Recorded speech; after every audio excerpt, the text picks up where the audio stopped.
بسم اللہ الرحمن الرحیم نحمدہ ونصلی علی رسولہ الکریم اما بعد۔ سامعین محترم، ہم حقیقی معنوں میں مسلمان تب بنیں گے جب ہمارے دل و دماغ کے اندر دین کی فکر ہوگی۔ ہمارے جتنے بھی اکابرین گزرے ہیں، علماء کرام گزرے ہیں، ان کے دل و دماغ کے اندر دین کی فکر ہوا کرتی تھی۔ انہوں نے اپنے ایسا اخلاق بنایا، ایسا کردار بنایا کہ ان کے اخلاق اور ان کے کردار کو دیکھ کر لوگ متاثر ہوئے۔ ان سے جب بھی کوئی گناہ ہو جایا کرتا تو وہ غمگین ہو جایا کرتے تھے، روتے تھے، اللہ رب العزت سے توبہ استغفار کیا کرتے تھے۔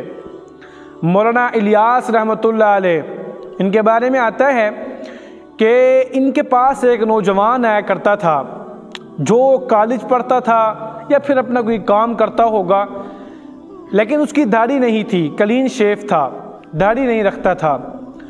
اب وہ سارا دن اپنا کام کرتا اور رات کے وقت وہ مولانا الیاس رحمۃ اللہ علیہ کے پاس آتا اور آ کر ان کی خدمت کیا کرتا تھا۔ اب اس وقت وہ دور تو نہیں تھے کہ لائٹیں ہوتی یا روشنی کا کوئی اتنا اہتمام نہیں ہوا کرتا تھا، دیے ہوتے تھے، وہ بھی کسی گھر میں جل جایا کرتے تھے، نہیں تو اندھیرا ہی ہوا کرتا تھا۔ تو جب وہ رات کے وقت مولانا الیاس رحمۃ اللہ علیہ کے پاس آیا کرتا، ان کی خدمت کیا کرتا تھا۔ اب وہ کچھ دن آیا تو مولانا الیاس رحمۃ اللہ علیہ نے اس نے نہیں دیکھا کہ اس کے چہرے پر داڑھی ہے یا نہیں۔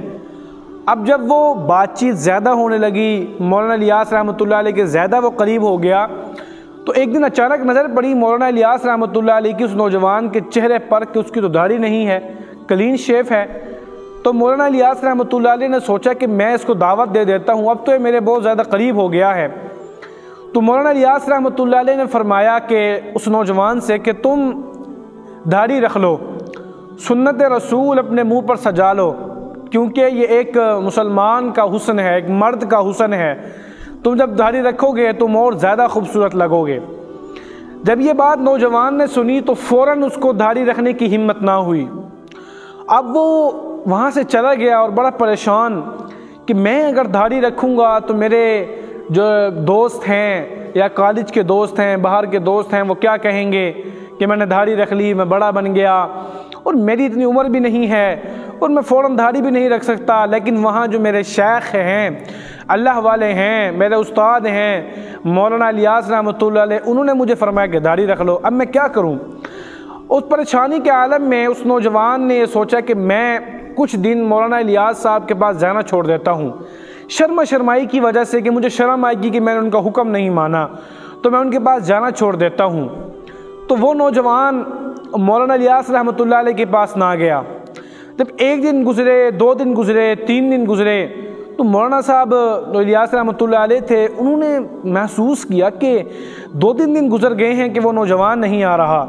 تو وہ مایوس ہو گئے اور وہ ڈر گئے، گھبرا گئے کہ کہیں ایسا نہ ہو کہ وہ مجھ سے ناراض نہ ہو گئے ہوں، میں نے ان کا دل دکھا دیا، میں نے بہت جلدی ان کو کہہ دیا کہ داڑھی رکھ لو تو وہ مجھ سے ناراض ہو گئے ہوں گے۔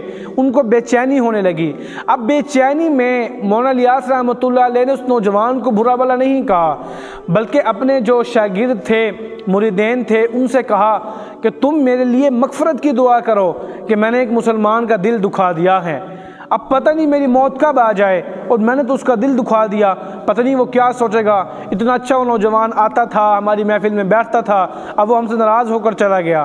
اور مولانا الیاس رحمۃ اللہ علیہ اللہ رب العزت سے دعا کرنے لگے کہ اللہ مجھے معاف فرما دیں اور اس نوجوان کو میرے پاس بھیج دیں تاکہ میں ان سے معافی مانگ لوں۔ زندگی موت کا کوئی پتہ نہیں، کہیں ایسا نہ ہو کہ وہ مجھ سے ناراض ہو اور میری موت آ جائے۔ اللہ رب العزت نے ان کی دعا قبول کی، اور کچھ دن کے بعد وہ نوجوان مولانا الیاس رحمۃ اللہ علیہ کے سامنے آ گیا۔ اب سامنے تو آ گیا، لیکن ساتھ ہونے میں، قریب ہونے میں وہ ہچکچا رہا تھا کہ شرم آ رہی تھی اس کو۔ جب مولانا صاحب نے یہ منظر دیکھا تو فوراً گئے اور جا کر انہوں نے اپنے سینے سے لگایا، ماتھا چوما اور کہا کہ تم ناراض ہو گئے تھے، میں نے تمہارا دل دکھا دیا تھا، میں تمہیں بہت جلدی کہہ دیا کہ تم داڑھی رکھ لو، تم مجھے معاف کر دو۔ نوجوان بڑا حیران ہوا، کہا کہ حضرت آپ یہ کیا کہہ رہے ہیں، معافی تو مجھے مانگنی چاہیے، آپ نے مجھے اچھا مشورہ دیا، دادی تو سنت ہے کہ میں اپنے سنت رسول کو اپنے منہ پر سجا لوں، تو ناراض تو آپ کو ہونا چاہیے، میں کیوں ناراض ہوں گا؟ لیکن مولانا الیاس رحمۃ اللہ علیہ فرمانے لگے نہیں، جب تک تم اپنے منہ سے نہیں کہو کہ میں نے تمہیں معاف کر دیا، اس وقت تک مجھے سکون نہیں آئے گا۔ تو اس نوجوان نے اپنے منہ سے کہا کہ میں نے آپ کو معاف کر دیا، اس کے بعد مولانا الیاس رحمۃ اللہ علیہ نے ان کے ہاتھ کو چھوڑا اور ان کو سکون آیا۔ تو یہ تھے ہمارے اکابرین علماء کرام، ان سے جب بھی گناہ ہو جایا کرتا تو یہ بے چین ہو جایا کرتے تھے، ڈر جایا کرتے تھے، کسی کا بھی دل نہیں دکھایا کرتے تھے۔ تو انہوں نے ایسے اخلاق بنایا کہ ان کے اخلاق کو دیکھ کر لوگ متاثر ہوئے اور انہوں نے اپنی حالت بدلی۔ تو اس لیے ہمیں چاہیے کہ ہم بھی ایک تو کسی کا دل نہ دکھائیں، جب بھی ہم سے کوئی گناہ ہو جائے تو ہم بے چین ہو جائیں، اللہ رب العزت سے توبہ استغفار کریں اور اپنے اخلاق، اپنے کردار ایسا بنائیں کہ ہمیں دیکھ کر لوگ متاثر ہوں، اور ہمیں دیکھ کر لوگ متاثر ہوں ایسے اپنے اخلاق بنائیں۔ اللہ پاک ہم سب کو عمل کی توفیق عطا فرمائے۔ اگر آپ کو ہمارا یہ بیان پسند آیا ہو تو لازمی ہمارے چینل کو سبسکرائب کر دیجئے گا، بیل آئیکن کو کلک کر دیجئے گا تاکہ ہماری ہر آنے والی ویڈیو آپ کو بآسانی مل سکے۔ اللہ پاک ہم سب کا حامی و ناصر ہو۔